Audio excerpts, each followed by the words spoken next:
אדון הסליחות, בוחן לבבות, גולה עמוקות, דובר צדקות. חטאנו לפניך, רחם עלינו.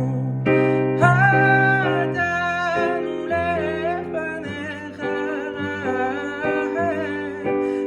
רחם עלינו.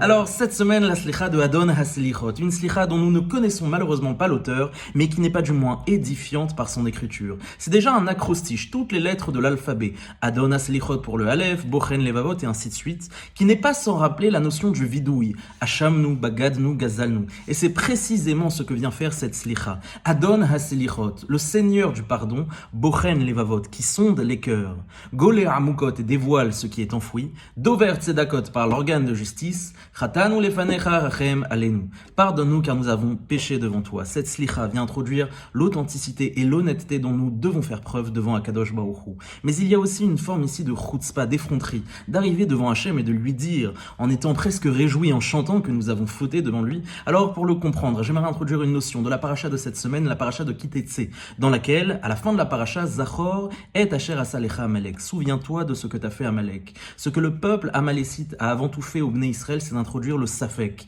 le doute qui est la mère du mensonge, et que peut-être le sheker, le mensonge, c'est le frein principal à notre teshuva, notre notion pour pouvoir arriver à se rapprocher d'Akadosh Baruch Hu. Alors arrêtons de nous prendre pour les tzadikim que nous ne sommes pas, ou de penser aux rechaïm que nous pensons être, mais soyons honnêtes et authentiques dans notre rapport avec Akadosh Baruch Hu. Et lorsque j'ai préparé ce shiur, j'ai pensé à une phrase de Harav Simcha Bounem de Pshisre qui disait qu'il pouvait ramener tous les fauteurs à la teshuva à l'exception des menteurs. Et comme je souhaitais parler d'un Rav, je me suis dit que j'allais voir, ça allait être la Iloula ou le Yortzeit de qui précisément ce soir. Et ce soir, c'est précisément le Yortzeit de Harav Simcha Bounem Ipshisre, qui était un Admour, qui a notamment étudié auprès du Chosé Miloublin, du Yid Akadosh, qui a été le maître du Kotzker Rebbe et qui a donné naissance notamment par la suite à la Chassidoute de Gour. Alors c'est l'occasion d'allumer une bougie en sa mémoire ce soir et pour toute la journée de demain et de prier, de demander à Hachem de tout son cœur, de pouvoir ni être tzaddik, ni être rachat, mais de pouvoir lui demander d'être émet, d'être authentique, d'être vrai dans notre rapport avec lui.